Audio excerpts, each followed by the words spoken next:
السلام علیکم ورحمۃ اللہ وبرکاتہ۔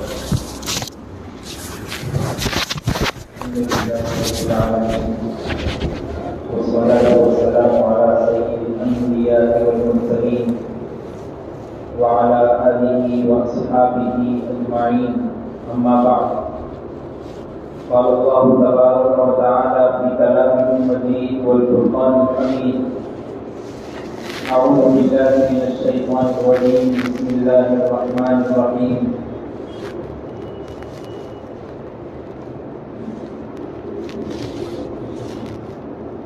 واعتصموا بحبل اللہ جميعا ولا تفرقوا واذكروا نعمة الله عليكم إذ كنتم أعداء فألف بين قلوبكم فأصبحتم بنعمته إخوانا وكنتم على شفا حفرة من النار فأنقذكم منها كذلك يبين الله لكم آياته لعلكم تهتدون۔ صدق اللہ العظیم۔ حضرات سامعین،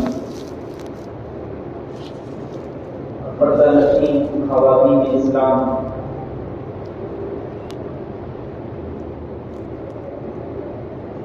اللہ تبارک و تعالی نے انسانوں کی رشد و ہدایت اور رہنمائی کے لیے دو سلسلوں کو جاری کیے۔ ایک سلسلہ نبیوں کا، دوسرا سلسلہ کتابوں کا۔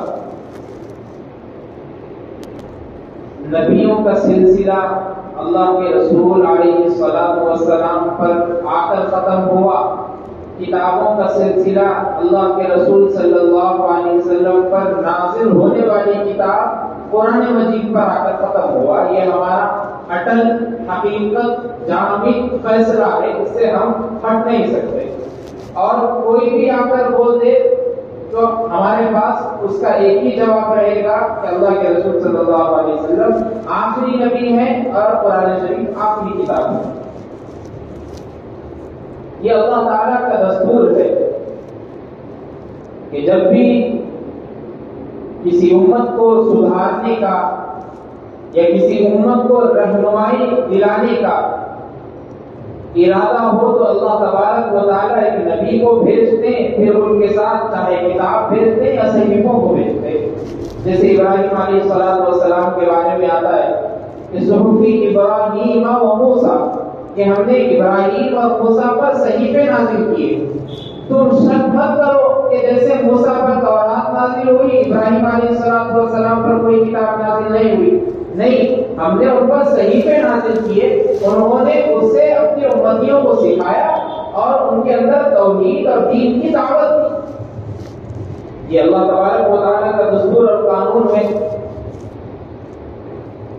اور قرآن مجید کی وہ آیت جو میں نے آپ کے سامنے پڑھی، وَاعْتَصِمُوا بِحَبْلِ اللَّهِ جَمِيعًا وَلَا تَفَرَّقُوا، اللہ تبارک و تعالیٰ فرماتے ہیں کہ اللہ کی رسی کو مضبوطی سے تھامو، وَلَا تَفَرَّقُوا، تفریق مت پیدا کرو، تفرقہ مت ڈالو، گروہیں مت بناؤ، جماعتیں مت بناؤ۔ اور اللہ آگے فرمائے وَاذْكُرُوا نِعْمَةَ اللَّهِ عَلَيْكُمْ إِذْ كُنْتُمْ أَعْدَاءً فَأَلَّفَ بَيْنَ قُلُوبِكُمْ، اس نعمت کو یاد کرو جب تم ایک دوسرے کے دشمن ہوا کرتے تھے، تمہارے دلوں میں بغض بھرا ہوا تھا، فَأَصْبَحْتُمْ بِنِعْمَتِهِ إِخْوَانًا، اللہ نے تمہارے بھائیوں سے آپس میں میل جول اور دوستی بڑھا دی۔ یہ اللہ خود فرما رہے قرآن مجید میں۔ جب زمانہ جاہلیت میں ہم دیکھتے ہیں اور اللہ کے رسول علیہ السلام کی پیدائش سے پہلے کہ اس منظر کو ہمارے دماغوں کے دریچے میں ہم لاتے ہیں، تو لوگ ایک دوسرے کے خون کے پیاسے تھے۔ کبھی کبھی گھر کا گھر لوٹا جاتا کسی کا، تو کبھی کبھی کسی پر ظلم اتنا کیا جاتا کہ وہ مظلوم آدمی ظالم کو بددعا دینے کے لیے کھڑا ہو جاتا، اور کوئی اس کی سننے کے لیے تیار نہیں ہے۔ یہ اس وقت کا جاہلانہ رویہ تھا، طریقہ تھا، لیکن اللہ کے رسول علیہ الصلوۃ والسلام کے بعثت کے بعد زمانہ چینج ہوا، لوگوں کے پاس چیلنجز آئے، انہوں نے اس کا بڑھ چڑھ کر مقابلہ کیا اور جیت کا انہوں نے پہرا باندھا۔ اب صحابہ کرام رضوان اللہ علیہ مجمعین کی زندگی کو دیکھیے، 3 دن 4 دن تک کھانے کے لیے نہیں ملتا تھا، پیٹ پر پتھر باندھے پھرتے تھے۔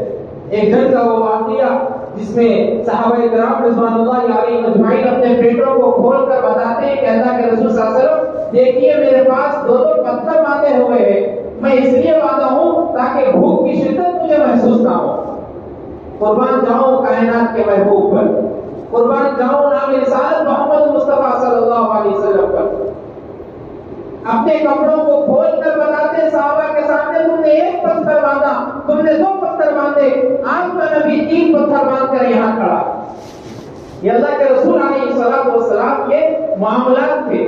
جینے کا طریقہ آپ نے سکھایا لوگوں کو، رہنے کا طریقہ آپ نے سکھایا لوگوں کو، اور صحابہ جیسی باجماعت ٹیم کو بنا کر کھڑا کر دیا، اور ان کے اندر اسلام اور ایمان کی ایسی تقویت لوگوں کے اندر بتا دی کہ یہ ایسی جماعت ہے جس کا مقابلہ آج تک کوئی آدمی کر نہیں سکتا۔ اس لیے اللہ کے رسول علیہ الصلوۃ والسلام نے فرمایا، اگر تم میں سے کوئی آدمی احد پہاڑ کے برابر بھی سونا خرچ کر دے گا تو بھی میرے صحابہ کے قدم کے دھول کے برابر بھی نہیں ہوگا۔ یہ صحابہ کی جماعت۔ اب جس دور سے، جس زمانے سے ہم گزر رہے ہیں، جس جنریشن سے ہم گزر رہے ہیں، وہ دور فتنوں کا دور ہے، جس کے بارے میں اللہ کے رسول علیہ الصلوۃ والسلام نے فرمایا تھا کہ 73 فرقے آئیں گے، جس میں سے صرف 1 فرقہ ہوگا جو جنتی ہوگا۔ پوچھا گیا کون جنتی ہوگا؟ جواب آیا جو میرے اور میرے صحابہ کے راستے پر چلے گا وہ جنتی ہوگا، باقیاں تمام فرقے جہنمی ہوں گے۔ اب اس زمانے میں ہم جن فرقوں کو دیکھتے ہیں، جن فتنوں کو دیکھتے ہیں، وہ ایسے امڑ کر آ رہے ہیں، وہ ایسے ہماری طرف سیلاب کی طرح آ رہے ہیں۔ ہم اس کا مقابلہ کرنے کے لیے کیا تیار ہیں؟ کیا ہمارے اندر ویسا ایمان ہے؟ ہم خود ہمارے دل سے، ہمارے دماغ سے اپنے دل کو اللہ کے سامنے حاضر ناظر رکھ کر آپ دیکھیے، کیا ہم ان فتنوں کا مقابلہ کر سکتے ہیں؟ کیا ہم اپنے بچوں کو ان فتنوں سے بچا سکتے ہیں؟ کیا ہمارے پاس اتنی ایمانی طاقت ہے؟ اور اللہ کے رسول علیہ الصلوۃ والسلام نے فرمایا، خود اللہ کے رسول صلی اللہ علیہ وسلم کی حدیث ہے، آپ فرماتے ہیں مسلم شریف کی، جلدی جلدی کرو، فرماتے ہیں جلدی جلدی کرو، فتنوں کے زمانے سے بچو۔ پھر آگے فرمایا ایک دور ایسا آئے گا کہ آدمی صبح میں ایمان والا ہوگا، شام میں کافر ہوگا، پھر فرمایا شام میں ایمان والا ہوگا، صبح میں کافر ہوگا۔ یہ فتنوں کا دور آئے گا، اور وہ آ گیا۔ اس زمانے سے، اس جنریشن سے ہم گزر رہے ہیں، کتنے فتنے ہمارے سامنے آئے، کتنے فتنے ہمارے سامنے آ رہے ہیں، اور بعض جگہوں پر لوگ اتنے جاہل اور اتنے بدھو ہو گئے، ان لوگوں کو معلوم نہیں ہے وہ نبی کریم صلی اللہ علیہ وسلم کے آخری نبی ختم نبوت ہونے پر ڈاکہ ڈال رہا ہے، اس کے باوجود بھی لوگ اس کی باتیں سن رہے ہیں، اس کے باوجود بھی لوگ اس کو مان رہے ہیں، اس کے باوجود بھی لوگ اس کی اتباع کر رہے ہیں۔ مرزا غلام احمد قادیانی، اس کے بارے میں اس سے پہلے جمعے کے بارے میں بیان کیا تھا، آپ لوگوں کے سامنے اس کی کرتوتوں کو بیان کیا تھا۔ آج جس فتنے کے بارے میں آپ کو آگاہ کرنا ضروری ہے، وہ فتنہ ہم ہمارے پڑھائی کے زمانے سے صرف پڑھتے تھے اور سنتے تھے، لیکن جب میری نظر کے سامنے خود وٹے پلی کا ایک قصہ میں میری آنکھوں سے دیکھا، تقریباً 2 مہینے سے 3 بچوں کے پاس جا کر ان لوگوں کو سمجھایا جا رہا اس فتنے کے تعلق سے، اور ان بچوں کے چھوٹے بھائی میرے اسکولز میں میرے پاس پڑھتے، تو معلوم ہوا کہ صاحب ایسے ایسے 3 لوگ آ رہے رات میں، ہم کو ہمارے چبوترے پہ بٹھا کے پناہ طریقے سے سمجھا رہے، گائیڈ کر رہے ہمارے کو، اور بتا رہے کہ انہوں نے ہوتے، انہوں نے، ان کو پوچھو، آپ ان کو پوچھو، ان کو یہ کتاب آنے والی ہے، مہدی ہے لو، انہوں یہ ساری چیزیں بتا رہے ہمارے۔ ہم 2 دن کے بعد ان سے ملاقات کرے تو 3 دن تک پکڑے اور کو سمجھا، لیکن 4تھے دن پکڑنے کے لیے آئے، وہاں سے فرار ہو گئے۔ وہ جس فتنے کے بارے میں آپ کو بتانے والا ہوں، اس فتنے کا نام گوہر شاہی ہے. ہم پریشان ہو جائیں گے کہ بھائی اب تک نام نہیں سنے، لیکن ہم یوٹیوب پہ اس کے بیٹے کو دیکھ رہے ہیں. اس کے بیٹے کے اوپر ہماری نظر ہے جس کا نام یونس گوہر شاہی ہے، جو اینک لگا ہوا، جس کے سر پہ بال نہیں ہے، موٹا جیسا انسان، کلپ بناتا ہے، یوٹیوب پہ پروگرام کرتا ہے. وہ اور اس کا باپ مل کر اس نے اس دین کو، اس جماعت کو بنایا. ان لوگوں کے طریقے اور ان لوگوں کی عادتیں اور ان لوگوں کے بارے میں اگر آپ سنیں گے تو جامعہ نظامیہ کا خود فتویٰ ہے کہ اگر کوئی انسان، اگر کوئی مرد، اگر کوئی عورت ان کو اگر یہ دعووں کے ساتھ مانتا ہے تو وہ ایمان سے خارج ہے، پھر مسلمان بننا ہوگا. اگر نکاح میں ہے تو تجدید نکاح ضروری ہے، تجدید نکاح کرنا ضروری ہے، یعنی پھر سے نکاح پڑھانا پڑے گا، نکاح باطل ہو گئے. جامعہ نظامیہ کا خود فتویٰ ہے. اب جا کر پوچھیے. ریاض احمد گوہر شاہی، ابا کا نام، پاکستان سے تعلق رکھنے والا، پیدا ہوا پاکستان میں 1941 عیسوی میں. اس کے بعد تقریباً جوانی کے جب لمحات کو گزرا تو ایک مائنڈ میں یہ چیز پیدا ہو گئی کہ بھائی اب کچھ کمانا ہے، کچھ دھندا کرنا ہے، لوگوں کے سامنے بیان کرنا ہے تاکہ پورے لوگ اکٹھا ہو کر میرے پاس آئے، میرے سے پوچھے، میرے سے سوالات کرے. اس کی کتاب میں آتا ہے، وہ خود کہتا ہے کہ میں 10 سال کی عمر تک گورنمنٹ اسکول میں تھا. اس کے بعد جب مجھ کو معلوم ہوا، میں نے ہوش سنبھالی تو ایسے فتنے کی طرف میں گیا، ایسے اسکول میں گیا جہاں پر ہر آدمی، ہر شخص کالج میں پڑھ رہا ہے، اس کے ساتھ میں گھل مل گیا اور اس کے ساتھ تقریباً جوانی کے لمحات میں گزارے. گوہر شاہی جو فتنہ ہے، یہ گوہر شاہی سب سے پہلے اس کو ہم سمجھتے ہیں. گوہر شاہی کا مطلب یہ اس کے خاندان، دادا اور پردادا سے چلتا ہوا آ رہا ایک سلسلہ ہے گوہر شاہ. یہ لوگ مغل کے دور میں، مغل کے سلطنت کے غلام ہوا کرتے تھے گوہر شاہ. تو غلام کا بیٹا ہے ریاض، ان کے ابا کا نام سید علی گوہر شاہ، تو انہوں بنے ریاض احمد گوہر شاہ. ریاض احمد گوہر شاہی نے اس فتنے کا آغاز پہلے کیا انجمن سرفروشان اسلام کے نام سے، انجمن سرفروشان اسلام کے نام سے، اور لندن میں اس کی آفس ہے، وہاں پر انجمن سرفروشان اسلام کے نام سے وہ ٹائٹل نہیں بنایا گیا. اپنے بچوں کو اس کی طرف کھینچنے کے لیے انگلش میں نام رکھ دیا گیا AIS. لوگ بچوں کو معلوم نہیں ہے، مولانا فلاں AIS پہ جو بیانات کرتے ماشاءاللہ بہت اچھا بیان کرتے، وہ سمجھاتے تکلیف کیسی ہے، کیسا پیدا ہوا میں، کیا چیز سننا ہے، کیا چیز ماننا ہے، وہ سمجھاتے، وہ سب سے اچھا بیان کرتے. ہمارے بچے یوٹیوب کھول کے اس کا بیان سن رہے اور اپنے ایمان کو خطرے میں ڈال دیے. یہاں تک بھی فتویٰ ہے اگر اس کے بیانات سنے جائیں گے، اس پر عمل ہوگا تو وہ بندہ ایمان سے خارج ہو جائے گا. اب کیا ہے بھائی اس کے فتنے ایسے کیا ہے جس سے بچنا ضروری ہے؟ آخر ایسے کیا وہ کرتوتے کرا کہ جس سے ہمارے کو بچنا ضروری ہے؟ سب سے پہلے گوہر شاہی کے عقیدے کو ہم سمجھتے ہیں، وہ کیوں اسلام سے خارج ہو گیا پہلے معلوم ہونا ضروری ہے. سب سے پہلی چیز گوہر شاہی کے نزدیک سب سے پہلے یہ چیز مان لو آپ کہ ہمارا عقیدہ ہے کہ اللہ ہمارے شہرت سے زیادہ قریب ہے، کہ ہم سمجھ نہیں سکتے، اس سے زیادہ اللہ قریب ہے، ہمارا عقیدہ ہے. گوہر شاہی کا فتنہ کہتا ہے کہ اللہ شہرت کے پاس ہوتے ہوئے بھی نعوذ باللہ انسانوں کے اعمال سے لاعلم ہے.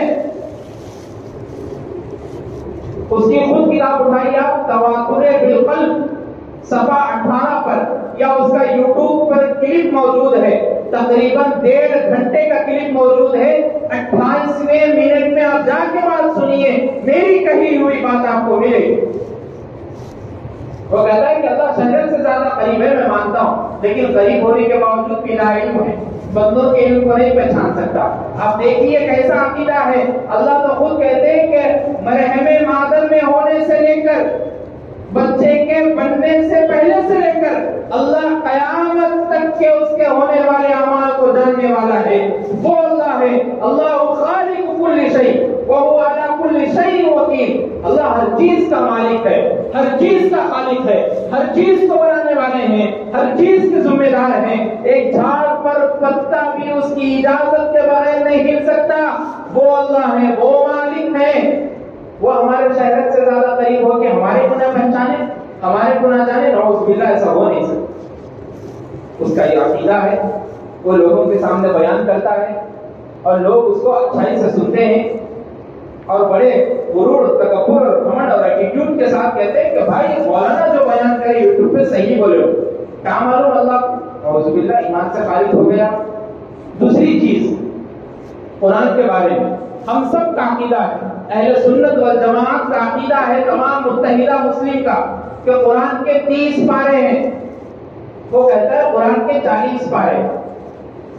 حضرت ابو ہریرہ رضی اللہ تعالیٰ کی روایت ہے، یہ جو صحیح روایت ہے کہ حضرت ابو ہریرہ فرماتے کہ میں نے اللہ کے رسول صلی اللہ علیہ وسلم کو کہتے ہوئے سنا کہ 2 علم مجھ کو عطا ہوئے، ایک علم جس کے بارے میں تم کو بتاتا ہوں، ایک علم اگر میں تم کو بتا دوں تو تم آخرت میں اور اللہ کے خوف میں مبتلا ہو جاؤ گے، اس لیے میں تم کو پہلی علم کی تعلیم دیتا ہوں۔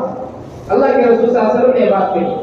وہ گوہر شاہی، ریاض احمد گوہر شاہی یہ کہتا ہے کہ وہ دوسرا علم جو اللہ کے رسول صلی اللہ علیہ وسلم نے نہیں بتایا وہ 10 پارے ہیں جو مجھ کو معلوم ہے، جو میرے باپ یونس احمد ریاض احمد گوہر شاہی پر نازل ہو۔ اب اس کے بعد کیا کہتا ہے؟ ہمارے پاس حرمت علیکم المیتہ والدم ولحم الخنزیر، شراب، سور کا گوشت، مردار کا گوشت حرام کر دیا گیا۔ وہ کہتا ہے وہ جو 30 پارے ہیں، 30 پاروں میں حرام ہے شراب، لیکن بقیہ جو 10 پارے ہیں وہ 10 پاروں میں حلال ہے شراب، آپ پیو شراب۔ آپ میرے بیان سے اگر نہیں سمجھ میں آ رہا کہ مول صاحب ایسا بول رہے تو میرے پاس پوری دلیل ہے، آپ یوٹیوب کھولیے، یونس احمد گوہر شاہی نام سے دیکھیے، سنا طریقے پر اس کا کلپیں موجود ہے، تقریباً یہ گروپ بنا ہوا ہے، اس کی تقریباً کئی گھنٹوں کی بات ہوتی ہے لوگوں سے، اس میں باتیں کہتا ہے، وہ لوگ مانتے ہیں۔ اب شراب کی اجازت مل گئی اسلام میں تو لوگ کیا بولیں گے؟ مسلمان بھی ہے، شراب کی بھی اجازت مل رہی، اس سے اچھا دین کیا ہوگا، چلو یہی کام کر دیں۔ وہ فتنہ ہمارے گھروں تک، ہمارے محلوں تک، تقریباً دہلی کے 94% لوگوں کو گوہر شاہی کے فتنے نے مغلوب کر لیا اور ان کو اپنی طرف کھینچ لیا، اور وہ فرقہ ہمارے حیدرآباد اولڈ سٹی میں بھی قائم ہے۔ لوگوں کو معلوم نہیں ہے، کالجز میں پڑھنے والے، یونیورسٹیوں میں پڑھنے والے بچے جن کے دماغ ابھی فریش ہے، ان کے ذہنوں کو بلا کر، ان کے ذہنوں کو الجھا کر ایسے مسائل ان کے سامنے رکھے جاتے ہیں۔ بچوں کو تو عیش کی ضرورت ہے، زندگی گزارنے کی ضرورت ہے، اگر ان کے سامنے پہلے ہی سے بول دیا جائے کہ بھائی شراب حلال ہے، پیو، آپ حرام نہیں ہے، 10 پارے نازل ہوئے ہونے والے ہیں، وہ 10 پاروں میں لکھا ہوا ہے، تو نوجوان بچہ ابھی اس کا دماغ کچھ کھلا نہیں، وہ دین کے بارے میں کچھ معلومات نہیں، وہ اس کو اسلام کیا سکھاتا ہے وہ معلومات نہیں، قرآن کی تفسیر کو نہیں جانتا، قرآن کے فہمی کو نہیں جانتا، احادیث اس کو معلوم نہیں ہے، وہ بچہ بگڑے گا ضرور، وہ بچہ اس فتنے کی طرف جائے گا ضرور۔ یہ ریاض احمد گوہر شاہی کا فتنہ جو سر عمر کر ہماری طرف آ رہا ہے، اور الحمدللہ منبر و محراب فاؤنڈیشن اور تحفظ ختم نبوت تلنگانہ وہ آندھرا کی کمیٹی مل کر ان لوگوں کو پکڑ رہی ہے اور ان لوگوں کے اوپر بچوں کو، نوجوانوں کو اکٹھا کر کر مسجد عالمگیری، گھٹالہ، بیگم پیٹ میں بھی یہ سب واقعات کی ایک انجمن بنا کر بچوں کو، نوجوانوں کو سدھارنے کی کوشش کی جاتی ہے۔ مسجد حسینی ہے وجے نگر کالونی میں، ادھر بھی بچوں کو، نوجوانوں کو جمع کر کے فتنوں کے بارے میں آگاہ کیا جاتا ہے۔ اللہ کے رسول صلی اللہ علیہ وسلم کی حدیث، اللہ کے رسول صلی اللہ علیہ وسلم خود کہتے ہیں، آپ فرماتے ہیں کہ ایک زمانہ آئے گا، حضرت انس بن مالک کی روایت ہے کہ ایک زمانہ آئے گا لوگوں پر جس وقت اگر کوئی آدمی دین پر ثابت قدم ہے تو اس کی مثال ایسی ہوگی جیسے اس نے کوئی شخص آگ کے انگاروں کو اپنے ہاتھ پر لیا ہوا ہے۔ فتنوں کے دور میں ایمان کی حفاظت کرنے والے کی مثال اللہ کے رسول صلی اللہ علیہ وسلم نے ایسی کی۔ وہ فتنوں کا دور ہے، اس فتنوں کے دور سے ہم گزر رہے ہیں۔ ہمارے ایمان کی تحفظ ہماری ذمہ داری ہے۔ یہ ایک فرقہ جس کے بارے میں آپ کو بتایا گیا۔ دوسرا فرقہ جس کے بارے میں آپ کو بتانا ضروری سمجھتا ہوں وہ ہمارے تقریباً لنگم پلی کا فرقہ ہے جو سر عمر کر آ رہا ہے۔ ان کا نام صاحب کے نام سے مشہور ہے. انہوں دعائیں وغیرہ پڑھتے اور دعائیں وغیرہ کے سامنے کیا کرتے, لوگوں کو ایمان سے ہٹاتے, ان کا کام ہے. آپ جا کے دیکھیے نگم پلی پر ان کے آفس موجود ہے, انہوں یہ کام کر رہے, وہاں سے بھگانے کی بھی کوشش کی, لیکن ان کے سامنے آ کے اپنے نوجوان بچے پہلوان کے مانند کھڑے ہو جاتے, نہیں ہٹا سکتے ان کو. ارے اسلام سے کیوں آپ کو ہٹا دے رہے؟ وہ سوچیے آپ, لنگم پلی میں رہنے والا, وہ تعلق رکھنے والا, اس کا نام فیاض ہے. فیاض نامی بابا مشہور ہے وہ لنگم پلی میں, اور تقریباً حیدرآباد کے دکن کے علاقوں میں مشہور ہے. ان کے تو الگ الگ کارنامے ہیں, انہوں تو ایک چیز ایسا بیان کرتی ہے جو آج تک ہم نے سنے, اور بچے ان کو سن کے ایمان لے کے آ گئے. بچے ان کو سن کے بول رہے ہاں انہوں جو بول رہے وہ صحیح بات ہے. فیاض کے تقریباً 6-7 باتیں میں آپ کے سامنے بیان کرتا ہوں, اس کے خیالات کیسے آپ دیکھیے. آپ کچھ پڑھے لکھے نہیں ہوں گے, لیکن اس کے خیالات سننے کے بعد بولتے کہ بھائی انہیں کیا بات کر رہا ہے, یہ بھی کچھ سننے والی بات ہے. وہ کہتا ہے کہ ایمان اصل میں میری پیروی کرنا ہے. ایمان اصل میں میری پیروی کرنا ہے. اگر میری پیروی کریں گے تو اللہ کی پیروی ہو جائے. حالانکہ اللہ کے رسول صلی اللہ علیہ وسلم کی حدیث ہے, اصحابی کالنجوم بأیہم اقتدیتم اہتدیتم, میرے صحابہ ستاروں کے مانند ہے, ایک کی اقتدا کرو راستہ پا جاؤ گے. اللہ کے رسول صلی اللہ علیہ وسلم صحابہ کو مد نظر رکھ کے بول رہے, اور یہ فیاض بول رہا کہ میری پیروی کرو, اللہ کی پیروی ہو جائے گی. نعوذ باللہ. اس کے بعد دوسری بات بولا, میری اطاعت نہیں کرنے والا ہر عورت ہر آدمی گمراہ ہے. بابا بولتے پھر حیدرآباد میں مشہور ہو گئے, اور انہوں کیا ہے اہل سنت والجماعت کے نام سے ہمارے اندر گھسرے اور بول رہے میں امام احمد رضا خان بریلوی علیہ الرحمہ کا ماننے والا ہوں, میں ان کے پورے عقائد کو مانتا ہوں. اس کے بعد یہ باتیں رکھے, ہمارے نوجوان بچے بول رہے من صاحب انہوں تو اہل سنت والجماعت کے ہیں, یہ بھی کرتے تو صحیح بول رہے ہوں گے. آپ ملیے, آپ علماء سے ملیے, اللہ والوں سے ملیے, صحبت اختیار کریے, کیا ہے ایمان اس کو سیکھیے. اس کے بعد بولتا کہ میری اطاعت کے بغیر نماز اور حج کی عبادتیں بھی بیکار ہیں.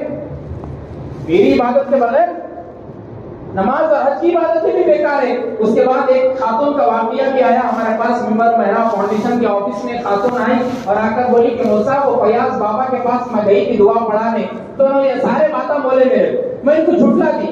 میں بولی نہیں میں پہلے سولما کا بیان سنتی ہوں, یہ غلط بول رہے آپ, جھٹلا دی. تو اس کے بارے میں انہوں حکم دے دیے, فتویٰ نافذ کر دیے, بولے کہ ایمان کا راستہ بتانے والے پیغمبر کو تم نے جھٹلایا ہے. عام آدمی سوسائٹی میں رہنے والا, ہمارے شہر لنگم پلی میں رہنے والا, ہمارے پاس آ کر ایک فتنہ پھیلا رہا ہے. ہمارے بچے اس فتنے سے بے خبر ہے, معلوم نہیں ہے کچھ بھی, بس اس کے پاس جاتے ہیں دعائیں وغیرہ کے لیے, چٹیاں لکھانے کے لیے, آیتیں لکھانے کے لیے جاتے. وہ ساری باتیں ہمارے ذہنوں میں بٹھا کر خواتین کو یا بچوں کو بھیج دیتا ہے, اور بچے عمل کرنا شروع کر دیتے ہیں. اس کے بعد 5ویں چیز بولتا ہے مجھے نہیں ماننا, ایمان کی جھوٹی گواہی دینا ہے. یہ ساری باتیں آپ دیکھیے, کئی باتیں اس کی اکثر ایسی ہیں جن کو سن کر ایک عقل مند انسان, نہیں پڑھا لکھا انسان بھی بول دیتا ہے کہ بھائی یہ چیزیں نہیں ہیں, یہ چیزیں غلط ہے, اس کو نہیں مانا جائے گا. تو ان فتنوں سے ہمارے کو بچنا ہے. ان فتنوں کی اندر آڑ میں رہتے ہوئے ایمان کی حفاظت کرنا ہے. ایمان کی حفاظت کے سلسلے میں 2-3 باتیں آپ کے سامنے بیان کر کے اپنی بات کو ختم کروں گا. 1-2 باتیں. سب سے پہلی بات, اگر اس دور میں فتنوں کے دور میں ایمان کی حفاظت کرنا ہے تو سب سے پہلے علماء, ربانیین, واعظین, مقررین, مصفحین اور ایسے اللہ کے ولیوں سے جڑنا ہے جن سے آپ کی ایمان کی حفاظت ہو سکتی ہے. سب سے پہلی بات آپ لکھ کے لے لیجیے, علماء سے جڑیے. نوجوان بچوں کو اگر مسائل معلوم نہیں ہے عالموں سے آ کر پوچھیے. بوڑھوں کو اگر زکات کے بارے میں معلومات نہیں ہے عالموں سے آ کر پوچھیے. بڑوں کو اگر حج اس کے ارکان کے بارے میں معلومات نہیں ہے عالم آپ کے پاس موجود ہے. اللہ کے نبی کی میراث لیے بیٹھا ہے, آپ اس کے سامنے آئیے, معلومات لیجیے اور اللہ کے محبوب بندے بن کر زندگی گزاریے. دوسری چیز, آپ کے جن بچوں کو آپ اسکولز میں, کالجز میں پڑھاتے ہیں ان کو گھر آنے کے بعد آپ دینی تعلیم بھی دیجیے. دینی تعلیم بھی دیجیے, چاہے آپ مکتب کی شکل میں ہو, چاہے مولوی صاحب کو گھر میں بلا کر پڑھا رہے ہو, چاہے کسی بھی طریقے سے ہو. ان کو اسلام کے 5 ارکان, نماز کی پابندی، نماز کیسی پڑھی جاتی، نماز نہیں پڑھے تو کیا ہوتا، نوافل نماز کیا ہے، نوافل وضو کیا ہے، بنیادی چیزیں بتائیے اپنے بچوں کو، کیونکہ آپ کے بچے ایسی سوسائٹی میں پڑھ کے آ رہے ہیں آپ اس کو پہچان نہیں سکتے. ہم مٹی سود انٹرسٹ بولتے. آپ کا بچہ 8th 9th میں رہتے پڑھ لے گا وہ ساری چیزیں. آپ میتھمیٹکس کے سر کو بلا کے پوچھو، انہوں خود پڑھاتے انٹرسٹ پہ کتنا لیے تو کیا ہوتا، کتنا لیے تو کیا ہوتا. آپ کے بچہ جب پڑھ لے گا انہیں، وہ بچہ 8th 10th میں پڑھ لے گا. جب انٹر فرسٹ ایئر کرے گا اس کے سامنے جاب آئیں گے تو انہیں بولے گا یہ تو سر پڑھائے تھے، یہ تو ہمارا فائدہ ہے، ہمارے کو پیسے ملتے اس میں. وہ تعلیم آپ کا بچہ پڑھ کے آ رہا تھا اس کو آپ بتائیے، سمجھائیے. اور لاسٹ سب سے تیسری چیز، خواتین جن گھروں میں رہتی ہیں ان کو بھی اللہ اور اس کے رسول صلی اللہ علیہ وسلم کی تعلیم سے آگاہ کیجیے، ان کو بتائیے. تعلیمات نہیں جانتی اگر خواتین، ان کے سامنے آپ جا کر بولیے کہ یہاں سے یہاں تک پڑھنا آپ کے لیے ضروری ہے. قرآن کی تفسیر کل میں آپ سے پوچھتا ہوں، کل آپ کتنا پڑھے یہ آپ بتائیے آپ کی خواتین کو گھر میں رہنے والی. جب ہی جا کر آپ کا گھرانہ ایمان والا ہوگا، جب ہی جا کر آپ کے آنے والی نسلیں ایمان والی ہوگی. ورنہ یاد رکھو ایسے لوگ ایسے کتنے ہمارے بازو ہمارے اطراف میں ہیں. ہم ان فتنوں کا مقابلہ کرنے کے لیے ہمارے اندر ایمان کی طاقت ہونا ضروری ہے، ایمان کی قوت ہونا ضروری ہے. اگر ایمان کی قوت اور اس کی طاقت ہمارے اندر نہیں رہے گی تو پھر ہم تفرقہ بازی، فرقہ پرستی میں آ جائیں گے اور اللہ کے محبوب بننے کے بجائے شیطان کے محبوب بن جائیں گے. اس لیے کوشش کریے جہاں تک ہو سکے علماء اور ربانیین سے ملنے کی کوشش کریے. اللہ تعالیٰ سے دعا کیجیے کہ اللہ ہم سب کو ان فتنوں سے آگاہ رکھنے اور فتنوں سے بچانے اور ان فتنوں میں پڑھنے سے پہلے ہمارے اندر ایمان اور اس کی تقویت اور اس کی قوت کو پیدا کرے. جو حضرات سنت نہ پڑھے ہوں سنت ادا کریں.